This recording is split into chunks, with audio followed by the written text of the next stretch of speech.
many international peacekeeping organizations that the use of chemical weapons has taken place in Syria, the majority of which has been attributed to Assad. For many of these chemical weapons attacks, it is logistically impossible to determine who actually did it. We don't always have the ability to factually determine the exact circumstances that led to chlorine gas contamination in an area. However, a lot of these are very heavily, inferentially, attributable to Assad. And I'll also add, 95% of them tend to be. I'll also add, before we continue on here, that a lot of these key organizations that you are citing, like Human Rights Watch, for example, I'd imagine is one of the ones that you'd cite for, claiming that there are all these chemical weapons attacks.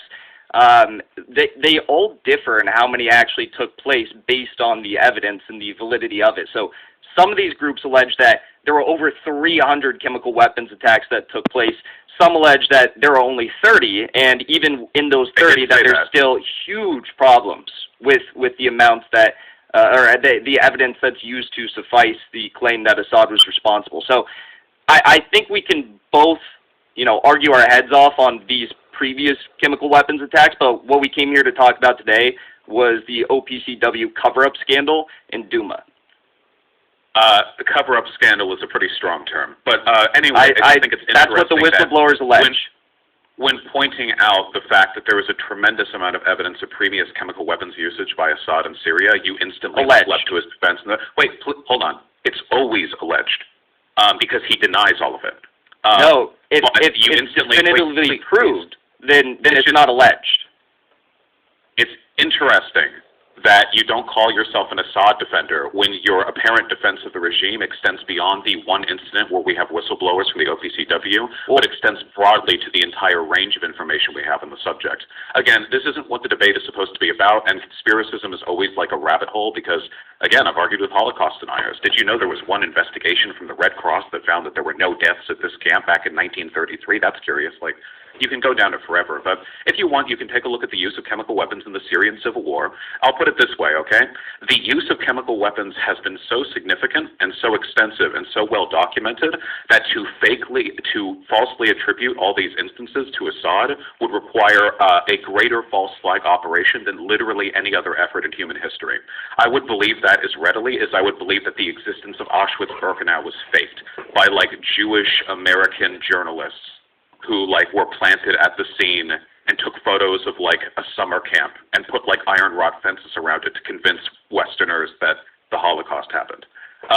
You can look at the evidence if you want, but again, we can only go into so much. So your claim, oh God, we haven't even gotten to what happened. Okay, so on April 7th in 2018 in the city of Duma, which is about 10 kilometers away from Damascus, there was a Syrian rebel occupation of the city. This occupation had taken place for about 6 years at that time. The city was under heavy shelling at the time from Assad's forces. And then the following things allegedly took place. Two Mi-8 helicopters, which are used by the Syrian Air Force, dropped chemical weapon payloads on a neighborhood in the city of Duma, releasing chlorine gas, which allegedly killed, allegedly, which killed about 32 people, led to the displacement and injury of hundreds or more, which were then, they went off to hospitals and what have you.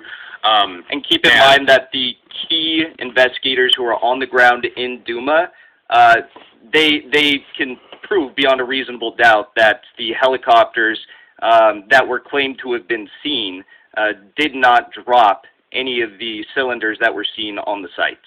So what you're saying is incorrect, but we haven't gotten to that yet, okay? We'll get to that, don't worry. So anyway, here is the evidence, I suppose, on my side. So here's what would have needed to have taken place. Is your suggestion that this was a false flag? The chlorine bombs were dropped by U.S. or Syrian rebel forces, or is your contention the same as the Russian and Syrian governments, that there was no chlorine gas released? There's no definitive, outline as to what actually took place yet, because the investigation was stopped. The key fact-finding mission team members were forced out of the team, and they weren't able to complete their investigation. So if you read in the actual...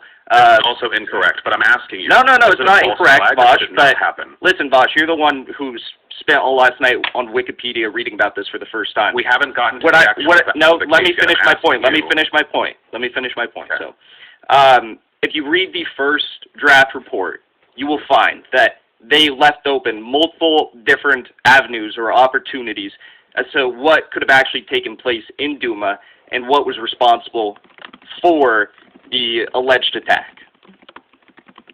Okay. So the argument by the Russian and Syrian governments was that there was no attack, that chlorine gas was never released in that area. Is that an opinion that you share? Or do you believe that the Russian and Syrian governments are lying or otherwise working off incomplete information?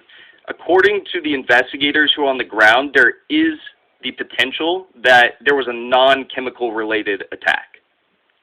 A non-chemical related attack? Yes, because like we both agree that there were over 40 people who died, correct?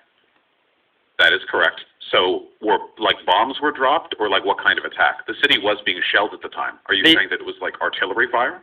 I'm not. They weren't able to identify that. You can see very clearly, though, that the people who were filmed at the scene had foam protruding from their mouths, but they weren't able to identify that. And I'm not going to act like me, being some YouTube streamer, has any more information on the subject than what they have provided. But they did leave open the avenue that there was a non-chemical related attack, and they also said they weren't able to find any sort of outlying evidence that suggested that there was a chemical attack that wasn't sarin or chlorine. So the term leaving open the avenue in this case means nothing. When it comes to investigations like this, especially ones that are done weeks after the actual attack, it's almost impossible to deductively prove anything. The most you can do is use evidence to inferentially try to arrive at the most likely conclusion. Which, of course, the final report of the OPCW... Wait, hold on. Wait, please. Well, no, you just made a claim, so I'm going to refute that. You made a claim, so I'm going to refute that. If you believe that there's no evidence to suggest any of this stuff, and considering it's all open avenues, then we're left in the dust, and who knows what's going to happen? Who knows what happened? Why don't you? I said. Okay, restate what you just said then.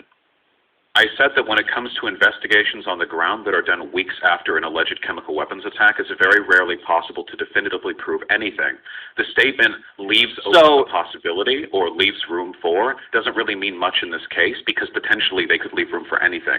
No, it doesn't, because in many such investigations. It doesn't, because they had indicated that it was highly unlikely that chlorine was responsible for this attack. It was found there was chlorinated, We haven't gotten to the specific claims yet. So we'll save that for later. We'll save that for later. So if you believe that there's no way that we could... If you think it was a false flag or not. I already answered that question, Vaush. I literally already answered that question. The problem is that people in your political camp aren't just saying, we have questions. There have been you're debating me. You're not debating people in my political camp. You're debating me. There have been strong, definitive claims made by the Syrian and Russian governments that there was no chemical weapons attack. Do you share their opinion that there was no chemical weapons attack? There's no evidence of a chlorine gas attack.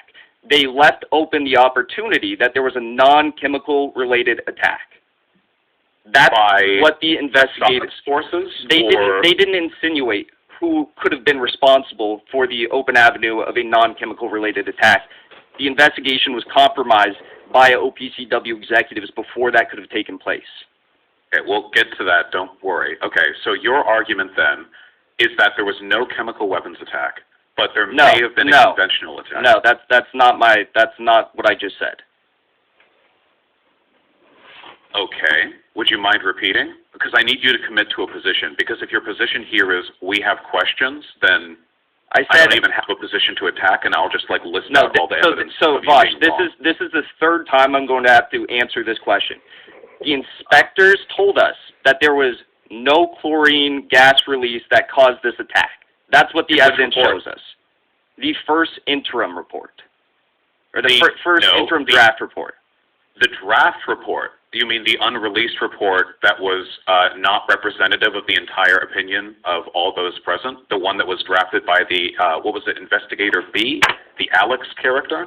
The one that was later responded to in internal emails that weren't released by WikiLeaks until 6 months afterwards that proved there were scientific reasons why many of the claims made in the draft report were contested? That report? We'll get to the integrity of Inspector B, and I know you have questions about that, but let's save that for later because you're jumping around right now. So I'm not trying to talk about any inspectors yet. I was just asking if you thought there was a false flag attack, because I need to know which wrong. All right. For the fourth time, Vaush, for the fourth time, what I'm saying is there's no evidence that chlorine gas was released from the cylinders, which is what the U.S. alleged was responsible for this attack, okay? So you got that, right? You want to repeat it for me so I know you can hear me? Also, the OPCW in their report, the Sure. organization we're talking about, they alleged. In the final report, but the OPCW investigators who actually were on the ground in Duma investigating this, they found no evidence that chlorine gas was released from the cylinders, okay? And so where do you know that exactly? From the report that they did. Really? Yes. Because the person that you're referring to, this Alex, the one who Okay, we'll get to the integrity of the inspectors later. I know you want to jump around, but I want to answer your question. I want to answer your question because I want to answer your question, Vaush. I want to answer your question because this is the fourth time I've had to repeat myself. So that's the first part of my answer. The second part of my answer is that they left open the avenue that there was a non-chemical related attack that took place.